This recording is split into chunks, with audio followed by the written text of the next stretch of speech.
Hi, welcome back. We are going to start chapter 2 of Fragments of Light.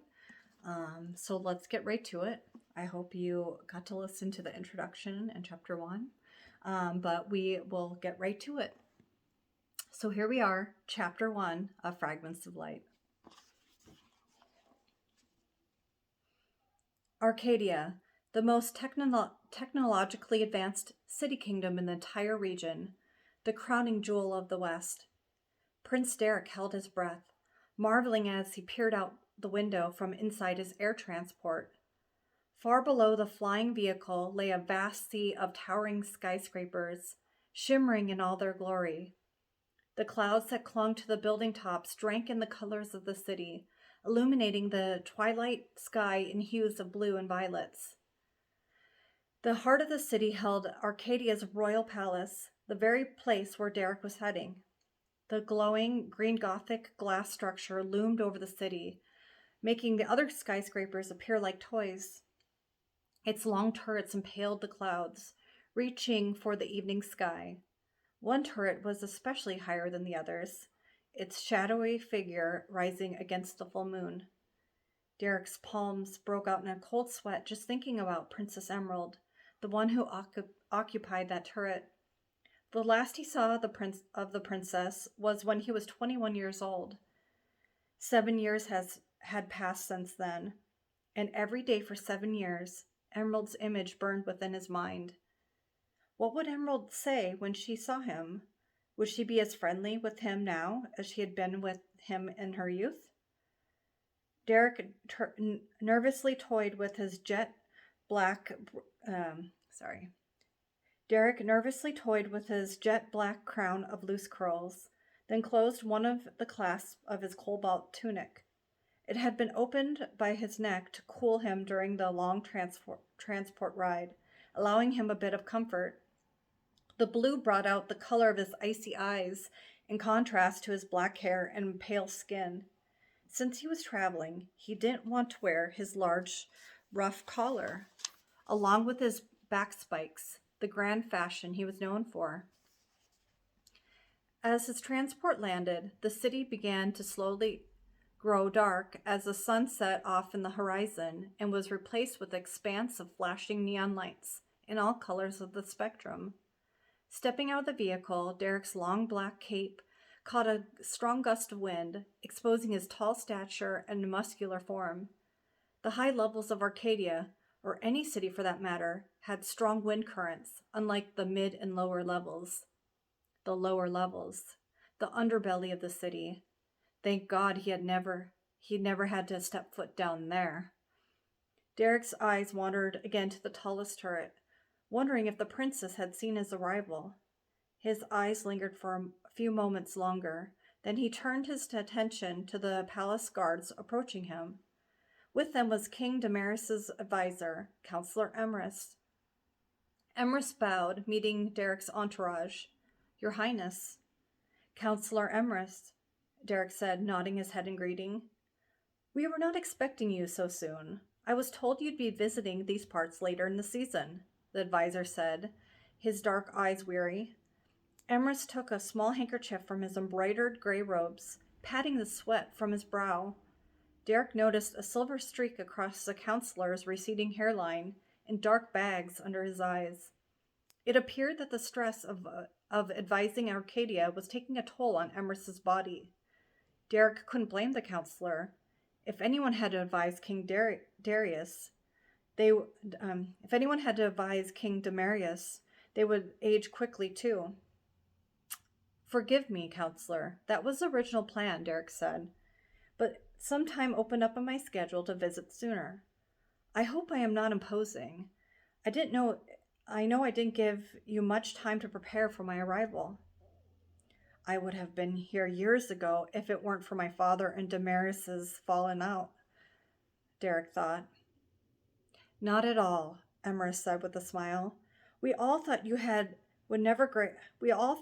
you would never grace our presence again, considering the circumstances. His voice trailed off and then cleared his throat, leading him into the palace with Derek's entourage following suit.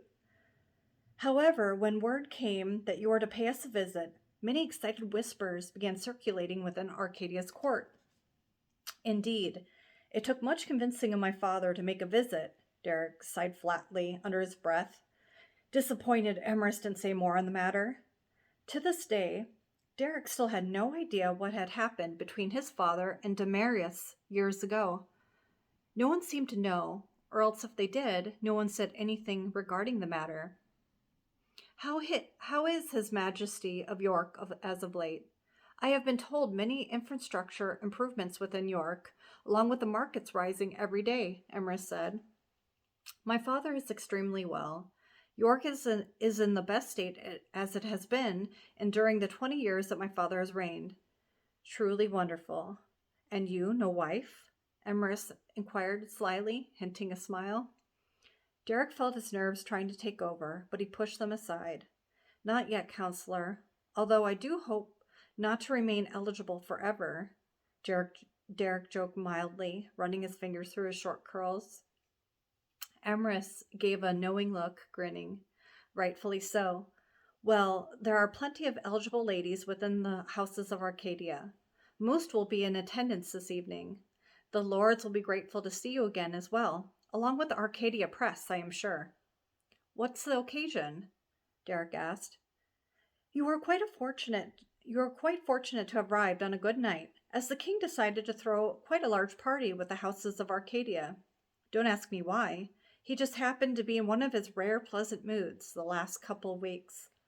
Also in attendance will be the lords from the other territories, such as Prince Xerxes from the Twin Kingdoms, Lord Varian from Olympia, and a few barons from the Second Kingdom.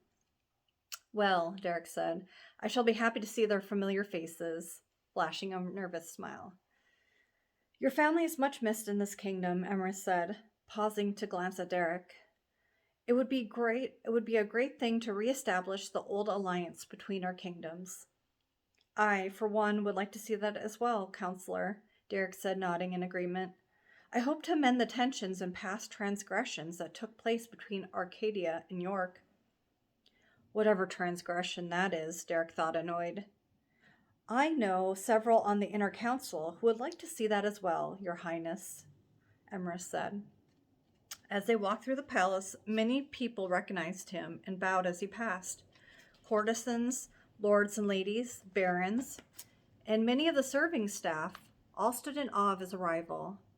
There were gasps of excitement, thrilled whispers, and a few joyous, secretive finger points. Derek flashed the courtesans a nervous smile as he walked by, already anxious for the evening's event. Emrys stopped at the bottom of the grand black marble staircase that curved off to the left, with multiple glass lifts framed in silver on the other side of the hall. Just up the stairs are the sapphire quarters. I think they will suit you, the counselor said with a bow. Take all the time you need to freshen up before dinner. There are some guests that have already arrived, but the party doesn't start for another hour. Do not worry about showing up late. It will be quite the surprise for many of those attending who haven't heard the gossip about your unexpected arrival. Thank you, Counselor, Derek said, heading up the stairs with his personal entourage of servants and guards. By the way, I am sure that the Princess of Arcadia will be delighted to see you. She has been quite a bit lonely these past few years, Emrys called out. I do hope you get a chance to converse with her. The counselor flashed at him a knowing smile, then bowed, motioning for the guards to be on their way. Turning, Derek headed up the rest of the staircase. As he was ascending, he gave himself a private smile. Perfect, he thought. His personal guards led him up to the sapphire quarters, opening the double doors and revealing the interior of the sitting room. Its walls were in deep shades of blue, with black and white checkered marbled floors, black furniture, and silver polished accents throughout. Derek was notorious for wearing mostly blues, and he wondered if Emrys knew that fact, as it seemed highly coincidental he was housed in this particular wing of the palace. Walking past the sitting room, Derek entered the master bedroom. In it was a large bed adorned with azure silk sheets and twisted black posts that reached the ceiling. It was stationed near a grand window with sliding glass doors that led to a private balcony where there was a small garden dotted with blue and white flowers, hanging vines, and a wrought iron table and chairs. His servants began unpacking his belongings, laying out his outfit for the evening. Derek nodded in approval at their choice, then began to undress.